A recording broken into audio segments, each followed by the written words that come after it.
તો ભાઈ બની ગયો છે સેવડો। તો સ્વાગત છે મિત્રો તમારું ફરી એક નવા વ્લોગમાં।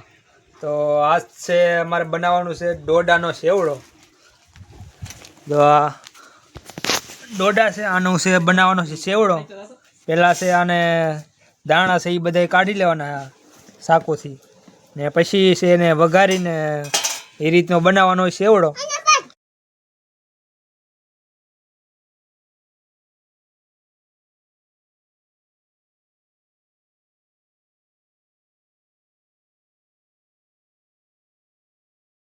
તો એ દાણા છે એ પાડી લીધા નોખા ને હવે આમાં લી છે આવી રીતના હે અને છૂટા પાડવાના છે।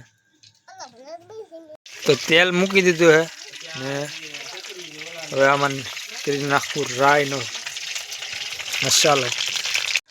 તો કંઈક નવું ટ્રાય કરવા માટે છે આ એક ટમેટો નાખવાનું છે ને કેવું બને એ જોવું છેલ્લે। તેલ આવી ગયું એમ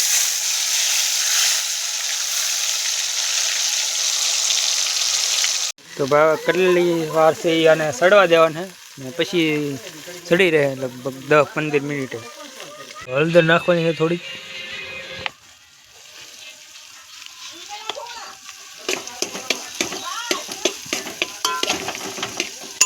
થોડુંક ધાણા જીરું,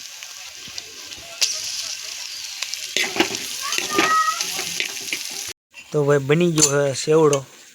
મને એમ હતું કે 10-15 મિનિટમાં બની ગયા છે, પણ આને બનતા થઈ અડધી કલાકની વાર લાગી।